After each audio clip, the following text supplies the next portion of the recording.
edition of the Field of 68, and I'm going to give you the best story of the upcoming NBA draft, and I'm going to do it here with Enrique Freeman, who spent the last 5 years at the University of Akron. And man, like, this story is awesome, and I've been waiting to talk to you, Enrique, because like only you can tell it the way it needs to be told because you've lived it, and it's like I don't even know what I compare it to, but you have now gone from somebody that walked on at Akron and got an academic scholarship to attend University of Akron coming out of high school in Cleveland to now where people are talking about you. And I've talked to NBA guys about you potentially being a first-round pick, certainly a draft pick later on in June's NBA draft. I know you're smiling right now because even you must be like, is this real in a way? Yeah, 100%. What's the ride been like? And let's go back. Let's kind of flip it back to maybe not the beginning, but you coming out of high school, out of high school in Cleveland and having zero scholarship offers. In fact, I think you went on a visit to like a D3 local D3 school, and even they didn't want you. Yeah, I'm not sure if they didn't want me, but they just, I guess if they don't call you back, they don't want you. So yeah, they didn't want me. Yeah. So why? What was the biggest reason you think? Because you put up pretty good numbers. You averaged a double-double coming out of a small Catholic high school. What was the reason? Was it just your size or what? Yeah, I think it was a little bit of my size. I was kind of like 6'4" at the time. I was really skinny. I think it was a little bit of my weight. But really I think it was just, just my high school. We they do a good job, with all other areas like the work study program, stuff like that, but we're not really known for basketball or players like that. So I think it was a little bit of my high school, but just I think and also the growth in, my body and stuff like that. And no AAU ball, right? You didn't play. But I did. Nobody wanted you on their AAU team. No, I did play AU. I played for Smack, but it was the same, same situation. Like Ball. he's from the Catholic school in Cleveland. We just played basketball. So, you know. So, all right. So you come out of high school, no offers. You get an academic scholarship. You did really well in high school academically. So you go to University of Akron. Then Yeah. what happens? Like, what was it that allowed you? Was it just like a regular walk-on tryout? Give me kind of the what happened then. Yeah, so my first year, so I come into Akron full scholarship. I just kind of did the whole student life thing, figuring myself out as a young man, figuring out what kind of degree, what in that terms, how to work, that's kind of where my mindset was because I didn't have basketball at the time. But my love for the game was still there. So I was still playing at the rec, hooping, got an intramural championship, some stuff like that. Uh, but then the next year, so then my sophomore year, I met some of the managers and they're like, yo, and I grew. So my freshman year of college, I grew from 6'4" to 6'8". Okay. So I had a lot of development in my body, what I think what a lot of people were missing during that time in the extent of my high school career. But my sophomore year, I tried out for coach. Had a pretty good tryout. Coach was like, yeah, we're gonna bring you in for like 2 weeks.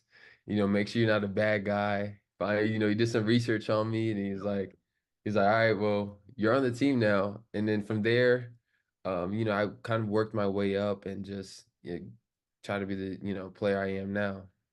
But you played. All right. So your first year, you're a walk-on. I mean, you are a typical walk-on. You played a total of 13 minutes your Yes. first year at Akron. So what was that like? Did you have any like visions of, oh, I'm going to be a scholarship player, I'm going to work my way on, or was it just, hey, I'm happy to be going from winning a intramural title to just being on the team? Yeah, I think initially it was kind of just being happy and grateful that I was just around where I wanted to be because from my love for the game was there. But I think I always contested those guys who were there before me. They won the regular season. They had a bunch of championship habits. So while I was there just being grateful, I also had the opportunity to learn from them. So like making sure I'm getting up extra shots, making sure I'm watching extra film, like because that's what coach, if you know Gross, he's a basketball wizard. That's what he his mind is about. So I did just a lot of like shadowing and watching that first year and then also like working on my body, working on my game. So I knew from myself, I believed in myself that I could play. It was just a matter of, yo, how do I get coach to get me on the floor? So So those guys helped me out, big time. so 13 minutes of mop up duty that first year. Yeah, yeah, You're yeah. only in when you're up 20 at that point. Yep, yep, yep. And then when did you get a scholarship? Like was it after your next year that you No, go ahead. it it was my junior year, eligibility wise, was the first year I was on scholarship. So the next year when I played about, I think it was like 22 minutes Yeah. I had the season, Yeah. um, I was still on academic scholarship that year. So when you average the next year, you average 13 and like 11, Yeah. right? I was, I mean, you're a stud on the team at that point. You're still on like that. You're the greatest walk on in college basketball that year, right? yeah, yeah. So what was that like? Are you thinking at some point like, all right, now again, the good thing is you're not paying anyway because you're an academic scholarship, so it's not quite as big a hit for you. But at what point are you thinking like, how did this happen? Like, how did I go from this guy who played 13 minutes last year to now I'm averaging a double double? Are you surprised at yourself and the level you were able to make that jump? Of course, of course. Honestly, like I wouldn't have imagined what I've been able to accomplish when I first got to the team. But during that year, that year was so much growth. Like I just love learning and love like growing. So like just I just remember learning so much. COVID was happening. Um, we only played what? We didn't play our original Yeah, 30 it was games. like We only played 20 something. Yeah. yeah, so it was a great time and just being around the guys and learning more about, the collegiate level and what it takes to win. I think that for that year it was a lot of like what it takes to win, like how strong do I need to get my body? I was there, I was still there, but I still had some more growth. And just how can I impact winning? That was the biggest thing during that time. Well, you So did that. I mean, you did that plenty. And so you had two huge years like that right. year, 21, 22, and then 22, 23, and then you graduate, right? You Yep. get your degree. What'd you get your degree in? Media studies. There you go. No wonder why you're so good at this. All right. No wonder. Is this Right. is this your career after your career? Right. Yeah. Something like that. Something like that. Yeah. You should. You're good at it. You got a job waiting on field of 68 if you want it. But Nice. you gotta Thank you. Thank you gotta you. play about another 10, 12 years before you do that. Okay. I got you. I got you. I got you. Um, so you're trying to you graduate, you're trying to probably figure out whether you're coming back for a fifth year at that point, right? Probably Mm. not a done deal because you got your degree. But the portal's going crazy. NIL starts up a year ago this summer. My Mm. guess is some high majors. I know some high majors were going after you at that point. Yeah. How did they do it? How did you navigate this? Why did you decide to go back to Akron when you could have made, let's face it, a lot more money NIL? And it's not like, listen, I know, again, your mom, police officer, right? Yeah. Single mom, like Right. the money could have helped. No? 100%. Yeah. Um, I think during that time, we won in 22. So, feeling March Madness with my teammates and everything was huge during that time. So going into thinking about my fifth year, I really wasn't thinking about necessarily money. Because what I was really thinking about is I had the opportunity to work out with some teams that year. So they gave me a lot of feedback on my game, and I knew going back to Akron that my development in my game could get a lot better. And I knew what kind of system we had, and I knew what we needed to do to win that next year.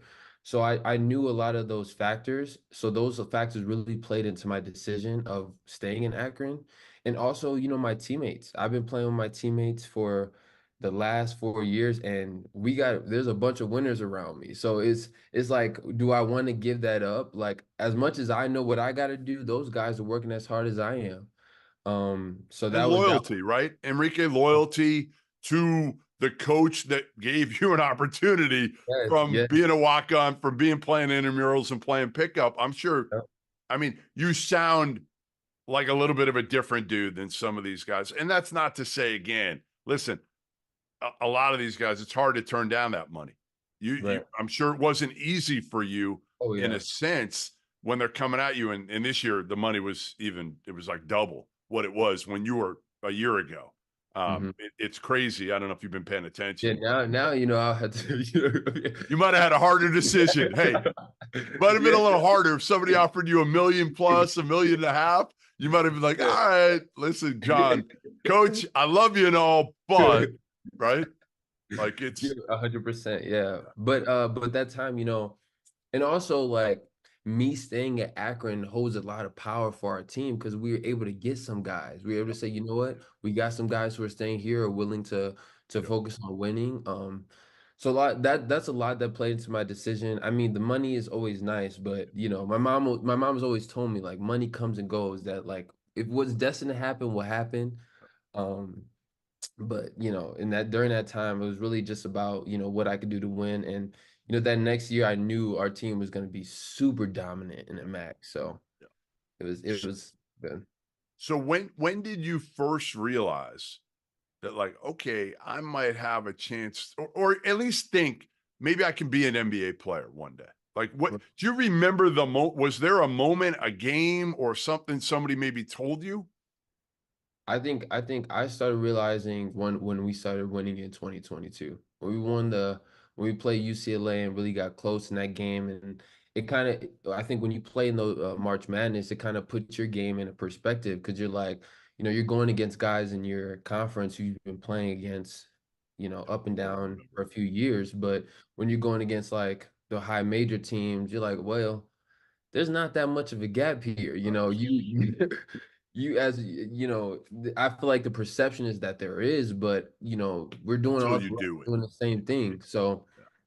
once I started realizing, I can compete at this level, I recognize like, and then like I said earlier, the workouts, I got feedback about my game there. That's when I really started believing like what I need to do to get to that next level, especially if I want to get there. So. All right. So we haven't done this yet, but describe your game for a lot of people that haven't seen you play at University of Akron over the last couple of years. Again, you've been as good a rebounder probably as anybody in the country not named Zach Edey. I think that's fair, probably, right? Yeah. Yeah.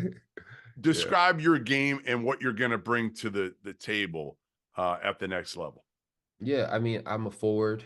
I'm really good around the rim, long post, low post. I think I've really been able to showcase what I've been working on the offense, on the perimeter, on the offensive side.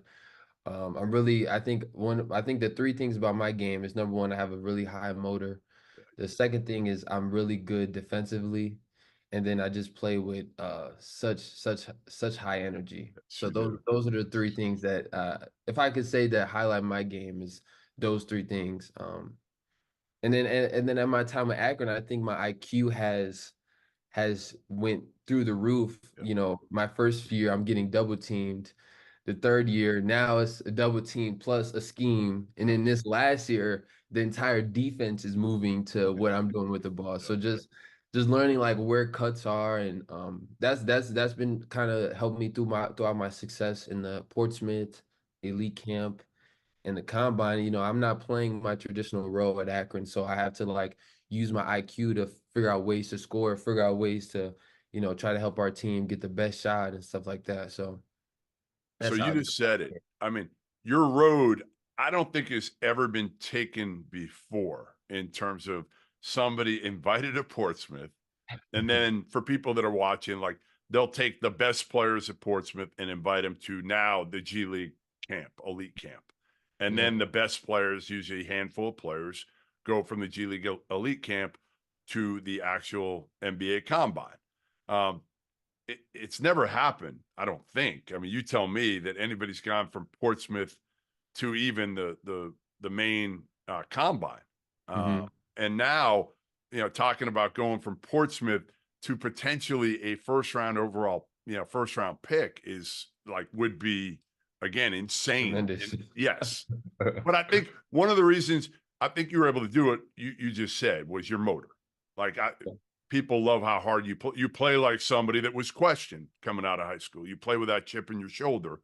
Um, but I think the other part was your ability to step out and make shots. Mhm. And I don't think people knew you had that in your bag at all. Right. And I'm not sure, did you know you had that in your bag to be able to do it at that level against these players? Yeah, I've always known I've had that. Coach always says he's always like, just blame me because I didn't let you. I didn't let you shoot shoot the threes that Yep. you've always wanted. But I think it goes along with my journey at Akron. Like my junior year, I shot a few. I got a few up, but then started getting more reps in practice. Getting on the gun and stuff like that. And once you hit a few in the game, your confidence boosts up. So from there. Then this year I shot like 37% from three, limited attempts, but um, that I can say that that's on our system. You're gonna ask coach to take me away from the basket and it's 70% there. So it's It like doesn't make sense. doesn't Right. make sense. And you knew, like, some guys want to show, especially after last year when you went through the process, right? Some guys want to show what they can do for the next level. And Mm. that's their mindset when they come back. Like, I'm going to show people. For you, it was more of like, hey, I know what my team needs for us to be successful. And really your personal goals came second to what you needed for Akron, right? Yeah, yeah. Which is At that hard to time, do and yeah, kind of rare these days because you could have went out there and, like you said, shot probably doubled the amount of 3-point attempts. And I'm not sure Gross would have yelled at you. Probably wouldn't have. I mean, yeah. maybe certain ones if you're not making them. If you go, Right, 0 for 4 in a game, he might yell at you to get in the paint. But let's face it, you had earned that freedom. right. But you really didn't take advantage of it. All right, so go through with me what that process was like going for Portsmouth, getting the invite to the G League camp, and then getting the invite to the combine. Like, go through with me step by step what that was like. Yeah, so I would say it started at when I played the Reese's All-Star game. That's where it originally started. So I got invited to play there. And we had the opportunity to we practiced in front of some scouts, before the All-Star game. Then we did the All-Star game, which was pretty sweet. And then I got to meet some of the guys there so that I met at Portsmouth. So then now I kind of got a little bit, I would say I have a little bit of advantage because I know some of the guys. I know um yeah, in that sense. And then Portsmouth, played well. I think Portsmouth I really had to adjust because I'm so used to our system at Akron, and it's like I was playing the three. So now I got to figure out like when to cut, like Yeah. when in the corners. And I think, as a big, you have to understand the floor, especially when you want to score or a forward in general. Like you have to really understand like, all right, if I come here, like where are they helping from and stuff like that. So I was really able to just, use my IQ there to be successful. And also, like I said earlier, just playing hard, playing like I do.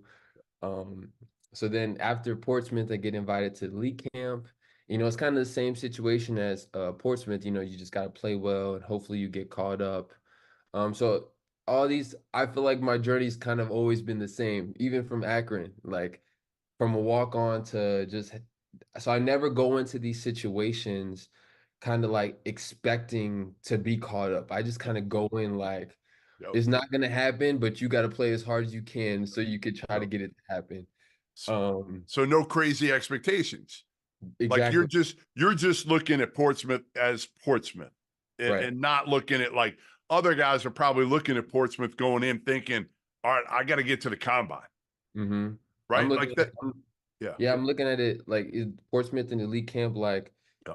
as much as it is an opportunity to be in the combine, these are opportunities I can have to grow my game and develop and learn as much as I can. At Portsmouth, they did a good job not only telling us stuff about on the court, stuff that scouts want to see, but they help us understand like what these next phases are, how to manage your money. So those are also things that I'm taking in. Like it's just the opportunity that I have. I'm just taking as much as I can.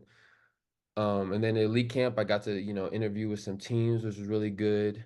And at Portsmouth as well. Yeah. So from there, then played well in the elite camp, got caught up to combine, and same mentality, who knows what can happen now? Just gotta Were go you out there. nervous? Hey, were you nervous at all at the combine or not really? Because you'd already done it at Portsmouth in G League camp. I wasn't that nervous. Yeah. I wasn't that nervous. I actually gave it the guys who got caught up. We had a little bit more of an advantage. We played on the court a few days before those guys got there, so I would say we got adjusted to the rims. And then you look around and you're probably like, okay, Portsmouth, there's some GMs, but not all the GMs are there. It's a lot of the Right. probably lower level NBA guys. And then as you move up, then you're seeing at the combine, I'm sure you're looking out in the stands and you're like, oh, yeah, yeah. I know Brad Stevens and, Yeah. maybe Rob Pelinka from the Lakers and some of these other dudes, Danny Ainge from Utah, like all the big boys are there. Uh, It's kind of obviously at a different level for you. There's a little bit more in the line. mhm. Um, what did you do there? Again, obviously playing hard, making threes, all of that. What was it like to hear some of the feedback coming out of there that, hey, you know what? Like you're probably going to be drafted here Yeah. in a couple weeks.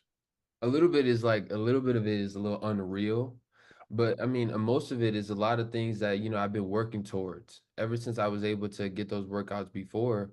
Kind of stuff that I've done, like knocking down corner, top of the key threes that you see in the league all the time, being able to switch on the perimeter defensively, because that's what the league is about, Or no, like for me, I think one thing I can say I struggled with at the combine is like for an Akron, I'm a rim protector. So I've always like helped to protect the rim.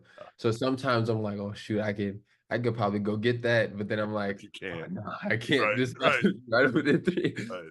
Um, That's so somebody else's job now. Right. yeah, so stuff like that. But a lot of it, it's unreal, but it's to contest to a lot of hard work, that I put in throughout my time in Akron, and even to this day, it's continuing to grow my game and get better every day. I mean, yeah, you just think back to like again, like you playing in intramurals. How many years ago was that? 6 years ago? Yeah. 6 years ago, Yeah. you're playing Yeah. intramural basketball at Akron, Right. like at 6'4", and now we're talking about again you having a chance to be drafted, whether it's first round or second round. Obviously, for you, I'm sure first round would be a crazy dream, but like Yeah. even to be drafted right now, what will that mean to you and your mom? Oh, it would mean the world. I mean, growing up in Cleveland, you dream about things like this. You watch my whole tenure in high school. I'm watching, the Cavs and the Warriors every finals in my hometown city. So, you dream to be a basketball player when you're a little kid. So to hear your name be called, it's like a dream come true. Any Uh, relationship with LeBron being with the Akron connection or not really? Oh, no, no, not nah, Nothing. nah. I mean, of Well, course, we wear his shoes and he sponsors most of our clothing, so super thankful for that. But yeah, no close connections like that. maybe Yeah, the Lakers will take you instead of Bronny. yeah, It may maybe. come down to you or Bronny. I don't know. I think Bronny Akron wins that guys, one, Akron Enrique. guys, Akron guys. Yeah, I think Bronny maybe wins that if it's a choice between the two of you. I hate to say it, but um, what where will you be watching the draft? Do you have any idea? Do you have a plan already for the draft? Obviously, you and your mom, and it will Yeah, be in Akron. I maybe in Akron or in Cleveland. Yeah. I'm not sure 100% yet, but maybe one of those two, or maybe we're thinking maybe going to New York. So I'm not sure 100% yet, but trying to get that planned out. Yeah, you can be one of those guys too in New York, even if they don't invite you to the green room. You sit in the stands and you walk up there and you like how cool would it be to shake, whether it's Adam Silver or whoever, their hand and be able to go up on that stage. I again I can't even imagine what that'll be like for you Yeah. coming from where you came from just a few years ago. Man, it's an amazing story. It's an amazing story to me. Again, like I've heard so much about you too, not just on the court, off the court. And I'm glad we did this because again, you just seem like you're appreciative. You work for Yeah. it, but you're so appreciative of the opportunities. And a lot of guys would kind of, be pissed off at the fact that, well, I wasn't recruited, they missed on me. It's their fault. Like you just seem like, hey, I know I was 6'4", I was skinny. I get it.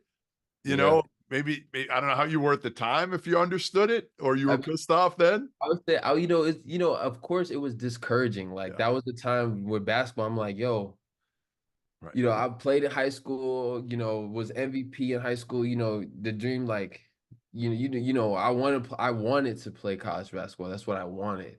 But like, and those were the cards I was dealt. So, had to maneuver, pivot a little bit, figure it out. It And then worked. I always say like, as much as like, if it's something supposed to happen, it's supposed to happen, because at that time I did not think it would happen.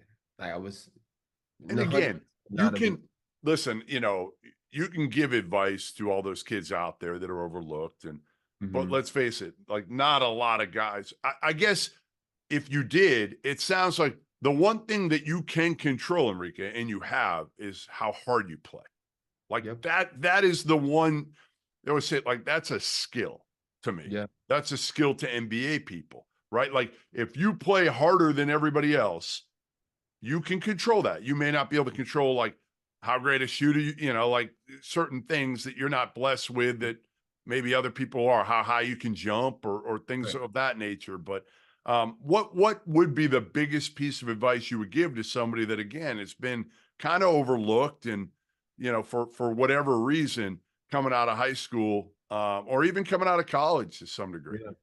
I would say the best piece of advice would just be to stay consistent. I think that's, for me, that's been the biggest thing. Like during the time, yeah, I wasn't recruited. I didn't get the things that I necessarily envisioned for myself, but I stayed playing basketball. I still played hoop, like I was still hooping. Like, um, I, I started figuring out like things for myself, like the things I wanted to do in my future career and stuff like that. So I didn't allow it to affect my path. So I would say number one, stay consistent, because to be honest, it's just a matter of an opportunity. And once you have one opportunity, for me, it was once Coach Gross said yes to me in that walk-on tryout, it's been Yeah, yeah, uphill ever. Like I've started here, it's been uphill ever since. yeah. So it's just a matter of an opportunity, and you just don't want to miss the opportunity. So you got to just stay consistent and stay ready. That's the biggest advice I would give to someone in the position I was a few years ago. Well, it keeps going uphill, my man. Keeps going uphill, and enjoy it. I can't wait to see and hear your name called, um, in this year's NBA draft, and we'll definitely stay in touch. All right. Thank you. Yeah, and I'll hold you to that field No, 68 job after. I'll hold you we're to it. in. Yeah. Listen, we're in. Well, Good. listen, you will kill it. You can be our whatever. Even when you're playing in the league, you want to come on at times. You're Yeah. in. All right, you're in. So appreciate it, my man. Enrique Freeman, the best story in the Yes. NBA draft this year, bar none. So good luck. All right.